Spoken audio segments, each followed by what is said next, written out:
Metatalks continues with Alachia. And Azyxa. Today's date is February 8th, 2014, and we're talking about Born of the Gods pre-release. No, release. No, pre-release. Oh, well, yes, the pre-release event, but Born of the Gods release. Yes. Okay, so that's MTG nerdage talk for all of you who don't know and want to tune out as soon as you hear the word MTG, but... So we're going to talk about his pre-release game that we went to last Saturday, and his 4 games he played, and if you stay tuned, you get to see MTG man get pwned by an MTG boy. I was beat by a 14-year-old. But before we get to the pre-release event... event... under the table. Yeah, you should have been. Before we get to the MTG pre-release, I'm going to have him talk about his deck tech. So, yeah, I guess I'll talk about some of the cards that I pulled. From the seeded pack, I pulled... you should probably tell him what you picked. Oh, yeah, I guess I should. I picked blue, and I almost didn't get blue. This was like, what, the second to last one, or third to last one? Destined to Outwit. It's a terrible, terrible saying. Yeah, I picked blue, and it came with a seeded pack, and which means I guess it's just kind of like a stacked pack with it always has like a mythic in it, and it has a promo card and some more cards of your color than not. And then 2 Born of the Gods packs and 3 Theros packs, which I found very unfortunate. I wish the pre-releases would do, you know, all 5 packs of the set. But I can understand why, because usually the 2 sets after the main set in a block tend to be smaller, so it is what it is. And so in my seeded pack, I got Arbiter of the Ideal, stated for the date. It's I guess you're gonna be putting these up on the screen. Maybe I should like push myself to the side so we can put it in the middle. Okay. In the middle. It's gonna be here. It's a pretty cool card. 4/5 flying. It has Inspired. The new Inspired ability is when a creature or whatever has Inspired becomes untapped, it activates its ability. In particular, when Arbiter of the Ideal becomes untapped, you reveal the top card of your library. If it's an artifact, creature, or land card, you may put it into the battlefield without paying its mana cost. And you put a manifestation counter on it, and that just means the permanent is an enchantment in addition to its other types, which makes it, I guess, more susceptible to enchantment removal. But it can also, I guess, have, outside the standard format, it can have benefits in the fact that it works with things that boost enchantments, and also works with the, what land is that? The Urza Saga land, which gives you mana, 1 white mana for each enchantment you have. Just thinking in terms of EDH, but yeah, this card I think would be pretty cool in EDH, in a blue deck, especially if you have ways to tap and untap it multiple times in a turn. So this was one of my bombs for the deck. I also pulled in the seeded pack Phenax, God of Deception. It's one of the new multicolored legendary gods. He's indestructible, 4/7. And he gives all your creatures the ability to tap and force that player to put X cards in their graveyard from their library, where X is the creature's toughness, which is crazy because he's a 4/7 by himself. In one particular game, I had him and a few other creatures out, and I basically decked the person in 2 turns. Well, milled the person, yes. I milled the person in 2 turns. So I got Phenax in my seeded pack. I also pulled the other bomb, I guess you can consider it a bomb, is Tromokratis. It's one of the Krakens. It's an 8/8. Tromokratis. I don't know, I can't pronounce half of these damn cards. It has hexproof unless it's attacking or blocking, and it can't be blocked unless all creatures the defending player controls blocks it. Which would be awesome to put something like Death Touch on here. So those are kind of my 3 bomb cards. I also had one other expensive card in the deck, which I put in and pulled out depending on the speed of the other player's deck, which was Plea for Guidance. It's a 5 colorless, 1 white sorcery. Search your library for up to 2 enchantment cards and reveal them and put them into your hand. Then shuffle your library. Oh, and I'm sorry, I don't have this card here because I pulled it out. But I did have... and I also had Thassa. I guess she would be considered a bomb, but she's not very expensive. She's like, what, like 3 mana, I think? And so I had Plea for Guidance in here for pulling, say it was late game and I needed Phenax or Thassa, or I had a couple other enchantments and I wanted to pull them from the deck. I kept Plea for Guidance in there, assuming I wasn't playing a very aggressive deck. So it worked once decently, but a lot of the other times it was just kind of dead weight. So it might have not been the best thing to have in the deck. But in terms of just other, the 2 other enchantment cards I had Fate Foretold for card drawing and for activating heroic abilities. It's an enchant creature. When Fate Foretold enters the battlefield, draw a card, and when that creature dies, draw a card. So I essentially get 2 cards over the course of this card's in the creature's lifetime. I also had Grisley Transformation, which when it enters the battlefield, I draw a card and gives the creature Intimidate. And so I figured this would be good if the opponent had a lot of blockers and I wanted things to get through creatures of mine that I didn't have flying. And so there was that. For mana fixing / slight a little bit of ramp, I had a Traveler's Amulet, which definitely came in handy for mana fixing. And then I had the rest removal, encounters, and creatures. So I'll go through the removal encounters. I had Weight of the Underworld. It's an enchant creature, gives the creature -3, -2 for basically removing a creature that's 2 toughness or less, or just putting it on a large creature to knock down its power so it's not hitting me as hard. I had a Divine Verdict. Destroy target attacking or blocking creature for 4, 3 colorless, 1 white. I had Sudden Storm, which came in handy. You tap up to 2 target creatures, and those creatures do not untap during their next controller's next untap step, and you get to scry 1, which is very handy. Retraction Helix, which turns out to be an awesome card, and I might even be sideboarding this in my mono blue devotion deck. I wanted to experiment with it a bit. And it's 1 blue mana. Until end of turn, target creature gains return target non-land permanent to owner's hand. So that's a pretty sweet card. And also Griptide, which is not a Born of the Gods card, it's Theros, since we had Theros packs, is 3 colorless, 1 blue, and you put target creature on top of its owner's library. This also came in handy.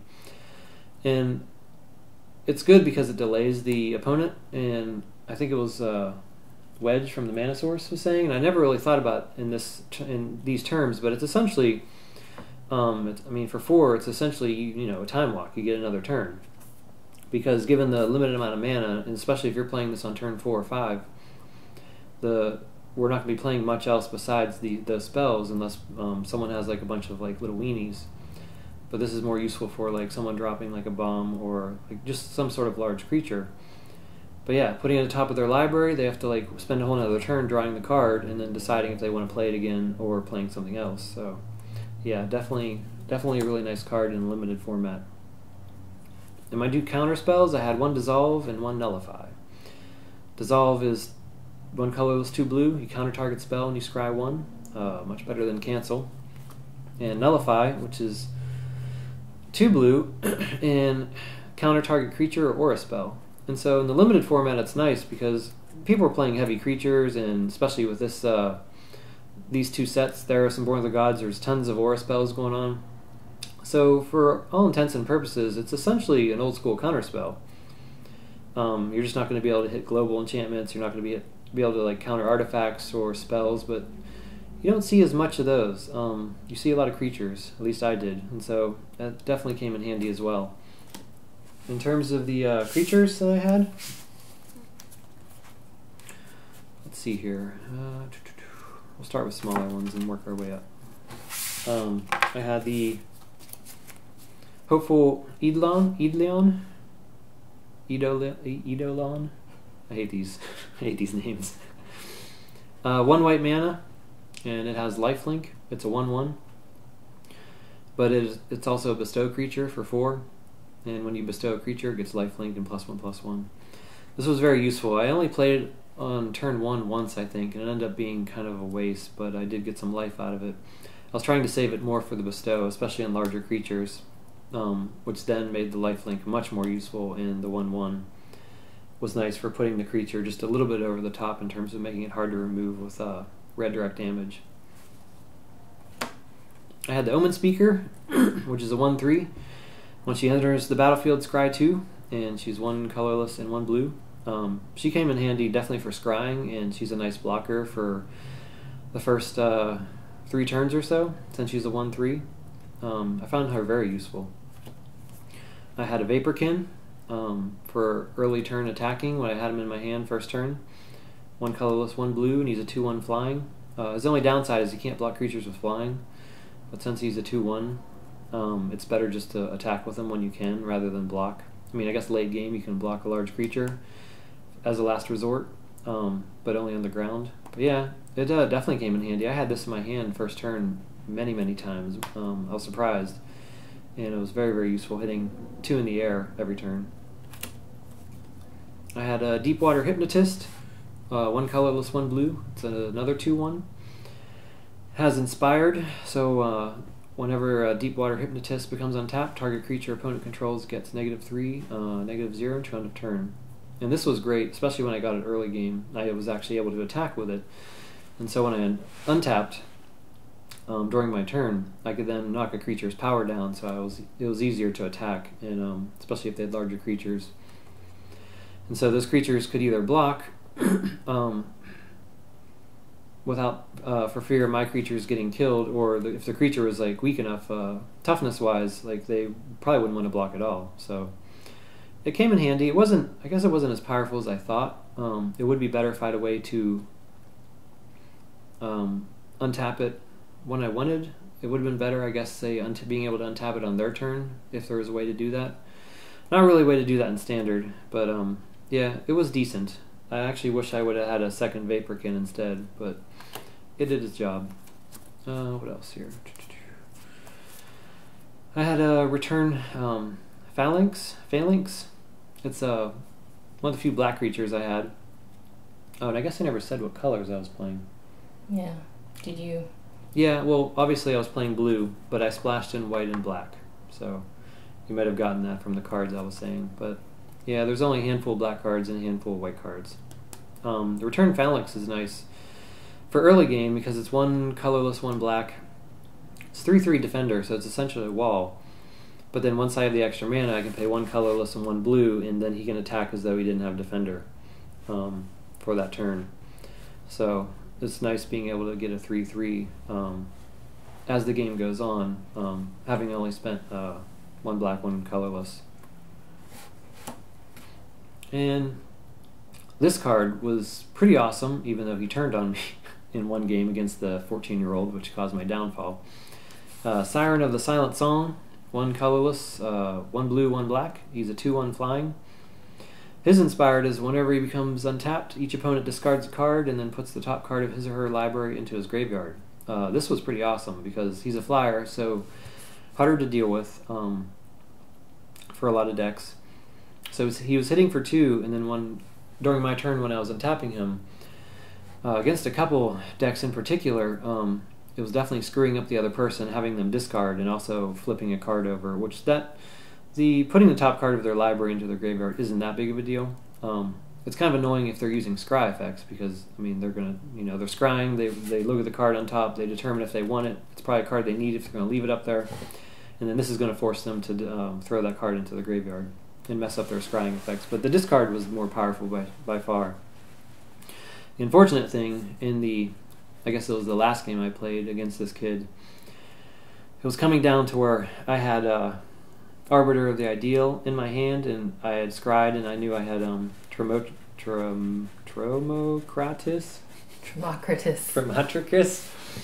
on top of my library, and that was pretty much like set up for the kill for next turn.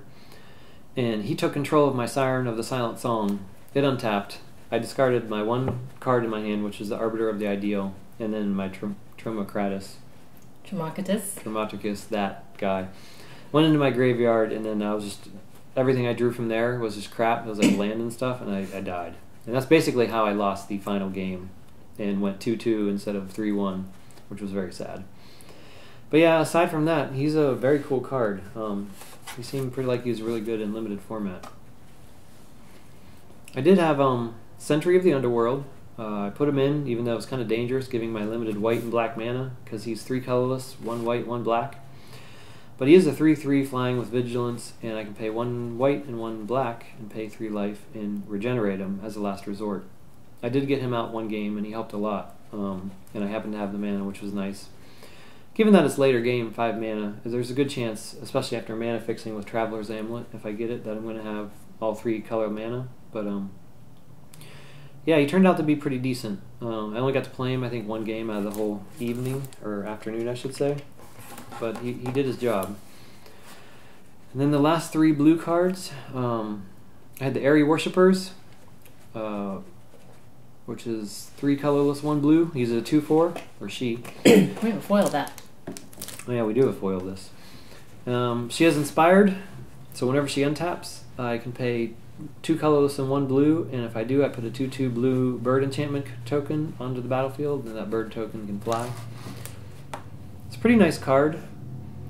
I found myself having only used it a couple times, because all the other times I didn't have the mana, because I was either saving the mana to counter, or putting something else out that turn. And so she wasn't as useful as I thought. And also, I didn't get her to inspire as much as I thought, because I was using her for a blocker being a 2/4 more than I was attacking, because she doesn't have flying. Being an Aerie Worshipper, it sounds like she should be flying, but she's not. I think in the later games, I ended up taking her out to sideboard other stuff, depending on the color decks I was playing. But I did have her in the first half of the afternoon. Course of the Tides, it's a Siren, 3 colorless, 1 blue, 3/2 flying. This card I liked a lot. This was one of my heroic cards.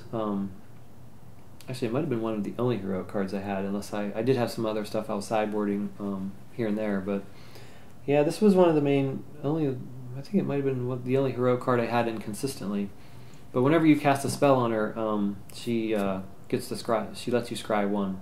But yeah, 3/2 flyer for 4 mana.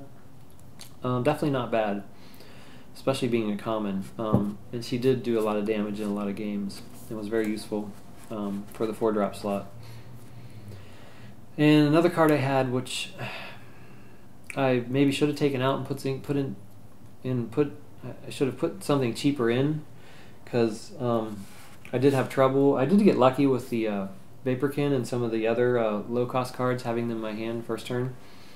But a lot of the stuff in my deck was a bit overcosted, I found, during the games.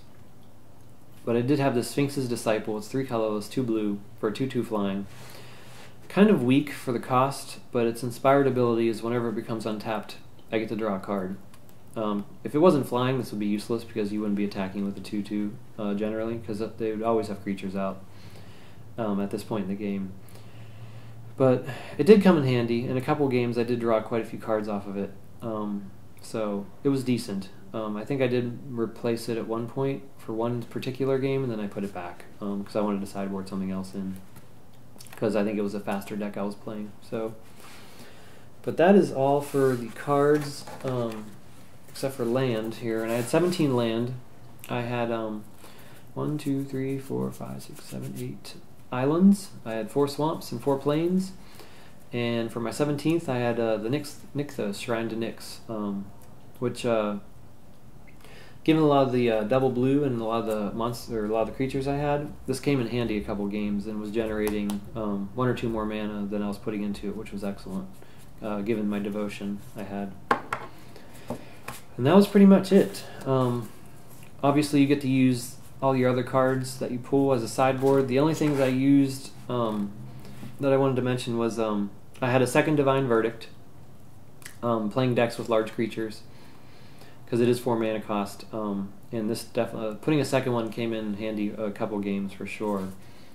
I had Dark Betrayal. I had one of those. It's 1 black mana, destroy target black creature, for playing decks that had black creatures. And I had a Gorgon's Head, which is the only artifact I had, except for the mana-fixing Traveler's Amulet.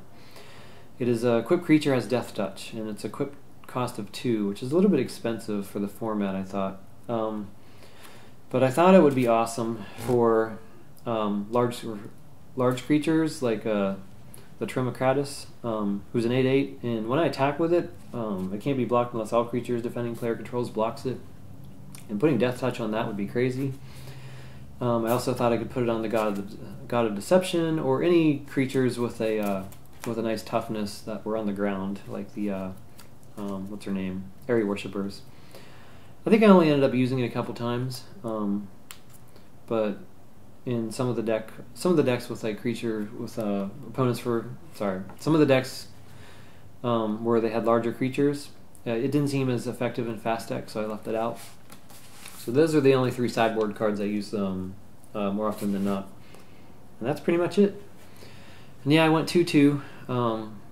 The deck wasn't as strong as I was hoping it would be. There were a lot of fast decks, a lot of red-green, but that last game I could have had if that dude didn't steal, didn't steal my Siren.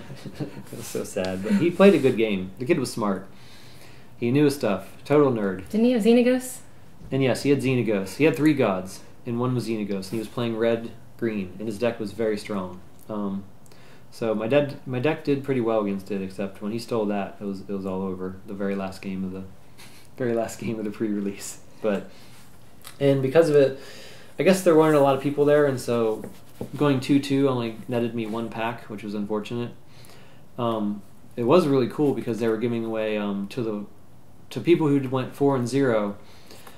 One of the persons there, which was an older guy who plays Commander sometimes with us on Sunday, he won a Stalking Tiger, which was awesome. And then they also had a bunch of From the Vault 20 cards that they were letting people pick from as well. So basically the top person who pulled from the hat got the Stalking Tiger, and then the rest of the people got to pull from like one of however many From the Vault 20 cards they had out. I don't think one of them was Jace, because obviously that would be better than the Stalking Tiger. But yeah, it was definitely a fun pre-release. I wish I would have done better, but what are you going to do? Yeah, I noticed that from watching people on YouTube and saying how they did well or if they didn't do well, it seemed quite dependent on whether or not they went up against people who pulled gods or planeswalkers. Quite a bit. Yeah, they can make a huge difference in a game. And I think for me, I picked blue. After looking at a lot of the reviews, I mean, I would have picked blue in general instead because I like it. But after looking at a lot of the people talk online, they were saying blue was probably the second strongest color. Red was the strongest. Red and green being a very good mix, as it usually is. But one kid I did played blue and red, and he's the other person that beat me. I beat him the first game, he beat me the second too, and his deck was very strong. It was actually a really good deck. And the colors did work well together in this particular, for these sets. I was surprised, because sometimes I guess it's, it doesn't always work well together depending on the sets I've seen in the past.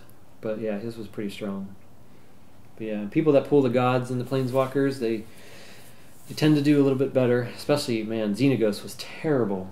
That was so ridiculous. A kid smacked me in the face with a 24-24, like, and that's how he won one of the games.